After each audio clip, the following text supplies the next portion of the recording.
ఓం నమో వెంకటేశాయ. ఇవాళ ఒక ముఖ్యమైనటువంటి విషయాన్ని మీకు తెలియజేయబోతున్నాను.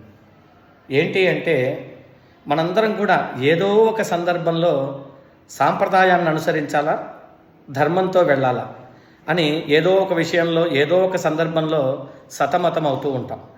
దాని గురించి నాకు తెలిసిన, నాకు అనిపించినటువంటి 2 మాటలు చెప్తున్నా.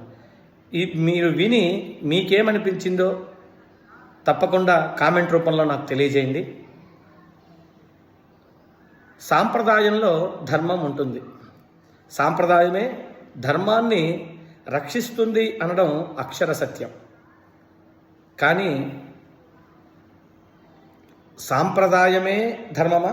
ఆలోచించండి. ఎలాగంటే, ఉదాహరణకి ఒక రాయిని తీసుకున్నాం అనుకోండి. ఆ రాయిలో శిల్పం ఉంటుంది, కానీ ఆ రాయే శిల్పం కాదుగా. ఆ రాయిని సంస్కరించాలి అంటే చెక్కబడాలి, అనవసరమైన ముక్కలన్నీ తీసివేయాలి. అప్పుడే ఆ రాయి చక్కనైనటువంటి శిల్పం అవుతుంది. ధర్మం కూడా అంతే. సాంప్రదాయంలో ఉన్నటువంటి ధర్మాన్ని వెతికి పట్టుకోగలగాలి. అప్పుడే సరైనటువంటి ధర్మ మార్గం మనకు లభిస్తుంది. కాదంటారా? ఒకసారి ఆలోచించండి. పూర్తిగా సాంప్రదాయాన్ని విడనాడడం అంటే ధర్మానికి దూరమైనట్టే. అదేవిధంగా గుడ్డిగా సాంప్రదాయాన్ని నమ్మడం కూడా ధర్మం మనకి దగ్గర అవ్వడం దుర్లభమవుతుంది. ఎలా అంటారా? ద్వాపర యుగంలో యాదవులందరూ కూడా ఇంద్రునికి పూజ చేసే సాంప్రదాయాన్ని వదిలి గోవర్ధనగిరి పూజ చేయడం అనే ధర్మాన్ని పట్టుకోవడం వల్ల ఆ రోజు వాళ్ళకి ముక్తికి మార్గం లభించింది. కాదంటారా? మీరు కూడా ఆలోచించండి.